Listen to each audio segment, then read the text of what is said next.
Hey guys, today is a review about a movie I actually really liked, and a movie that I liked as a child a long time ago.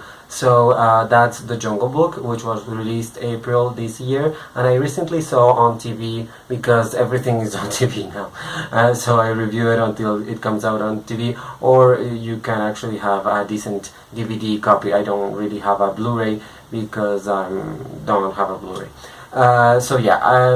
As you may know, The Jungle Book is about this child, Mowgli, who is raised by a pack of wolves in the jungle in India. I mean, they never really say it's India, but you know that Rudyard Kipling, which wrote The Jungle Book, which was the book which originated this the animated movie made by Disney, and then this live-action movie made by Disney. That book was written by Rudyard Kipling when he lived in India, as India was, a colony back then from the British Empire.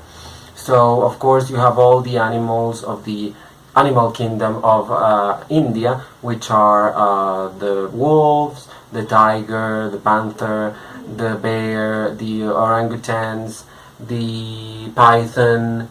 I'm trying to see if I miss a porcupine, squirrels, hogs, rhinoceros, giraffes, elephants, everything. Oh, not giraffes, sorry. Giraffes are in Africa.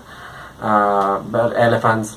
I think there are some hippos, but hippos also live only in Africa. So I think it was a rhinoceros. I don't know. But there are rhinoceros in India, so that's good.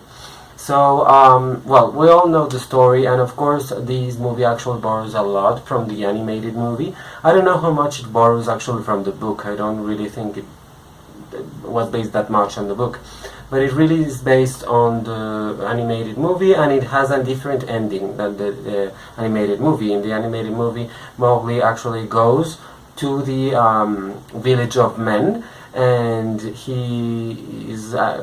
you see him kind of falling in love with a young girl, and he follows her and he leaves his friends behind.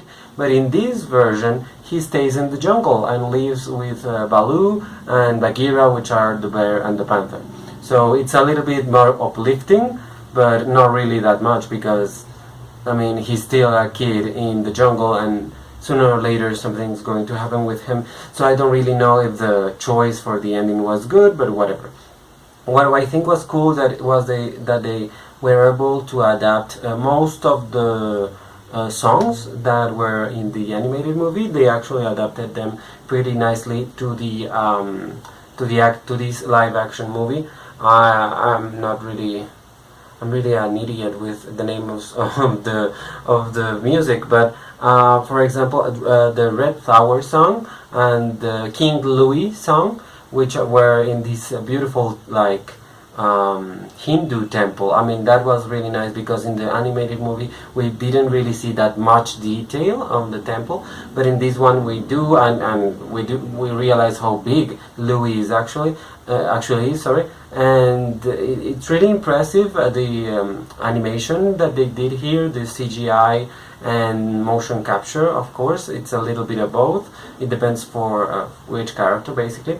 And also, one of the things that I was actually really impressed with was the voice talent behind the movie, basically. Of course, the first one I think about is Scarlett Johansson as Scar, which is the python, and that's because Scarlett Johansson did a really great work in Her by Spike Jonze a few years ago, and she was even in the talks to be nominated for awards, but ultimately she wasn't really nominated for any of the big awards, and maybe the Independent Spirit Awards, but nothing besides that, because there's still a stigma about voice acting and also about motion picture acting. Many people also have said that someone like Andy Serkis should have already have 3 nominations for Gollum, for Caesar in Planet of the Apes, and for even for Snoke. That wasn't really impressive, but from Star Wars. So those kind of performances are not really that appreciated in Hollywood. Only in some awards, like in the animation awards, the Annie Awards they are called. And I'm sure that Scarlett Johansson is going to get a nomination there because she really did a great job singing the song, and her voice really was really good for the character. And actually, Lupita Nyong'o too was really good as Raksha, who's the mother wolf of Mowgli, and Idris Elba as Shere Khan was actually really good too. Bill Murray as Baloo and Ben Kingsley as Bagheera. I really like Lupita Nyong'o and Idris Elba over all of them. There's also Christopher Walken as King Louie. Jon Favreau actually did the voice of Pygmy Hawk, but actually he directed the movie, which is kind of amazing because he's the guy that directed Iron Man, which is actually which is too a Disney production because Marvel is owned by Disney, and he has acted in this kind of various movies like that. I think it was called Chef, the movie. So he's really uneven, I would say, but he's really talented. He's a really talented director. I don't know why he wants to act all the time, because he's really talented as a director. And this is the movie that the ones of the new era of Disney, the ones that are the new live action Disney movies. I think this one is the best because I actually saw Cinderella, and I also saw Into the Woods, and I don't remember if there's another one. I'm sure one of the I know, but those weren't Disney. Well, also the Snow White movies, but those weren't Disney. But of all of those story time movies, let's say, this has been the best by far.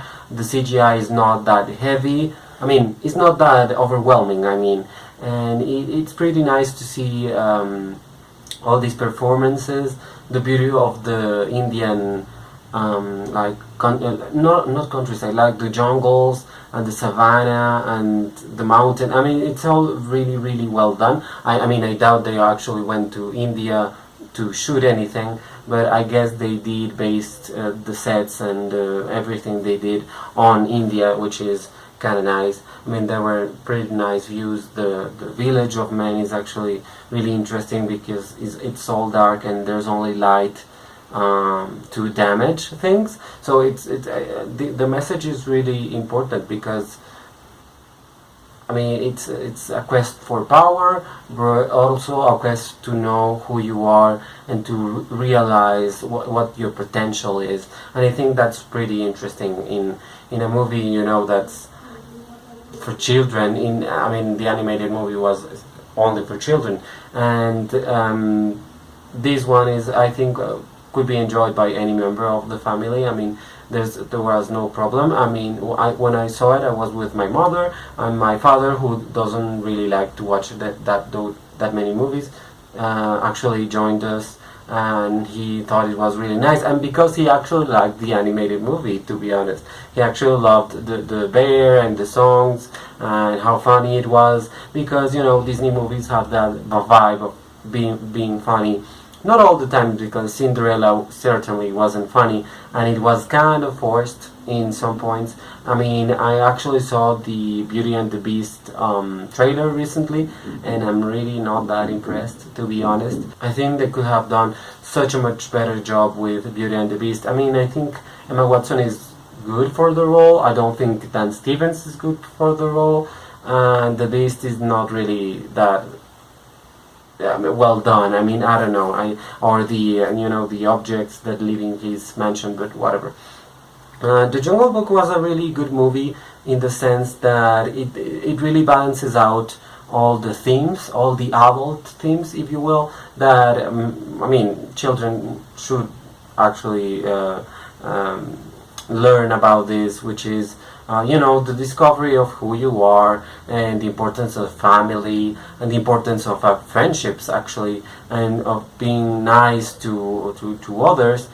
But it also has the dark parts of when Shere Khan kills I forget his name, the wolf, which is named Aquila. When he kills him, it's pretty dark, and you know, when he threatens the little wolf cubs, and you know, it has its heavy parts, and it's scary with King Louis. Actually, I think it's really scary because you know he's wants to kill Mowgli or use him. You don't really understand. I don't think children understand that why he wants the fire. I mean, there are some really adult things, and I think that's the origin of the story. I mean, I think that was on the Jungle Book that Rudyard Kipling wrote. So that's really interesting because it's still there, and I know there are several characters, I think, that were in the book that never translated into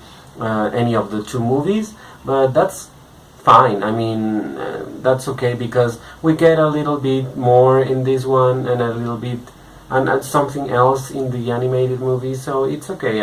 I don't think movies should be like a copy of the book because that wouldn't really make sense. So yeah, that's my short review of the Jungle Book. I'm going to do one for Finding Dory soon because I saw that the same day actually. So yeah, that was 2 weekends ago maybe, so I'm going to do that. And in order to just upload some more reviews on this channel, because I have only been reviewing Black Mirror, which I actually ended that, and I'm actually reviewing also Westworld, which is going to be done by the first weekend of December. So I just want to throw some movies at this channel, and I may do some reviews about on other movies that I actually love and that have been out for years and years, but that I absolutely adore, and I would love everyone to also love. So I think I'm going to do that after I do the Finding Dory one. All of those will be in English, and I think I'm going to put my random subjects, you know, themes only in Spanish. So I hope you don't mind, and if someone wants to do subtitles for those in English, that would be amazing. So yes, thank you so much for watching this video. I'm sorry if it was a little bit boring and a little bit weird, but you know, I'm not an expert in reviews, and I'm trying to get better at it. So please like, comment, subscribe, and share this video. Thank you so much for watching. Bye.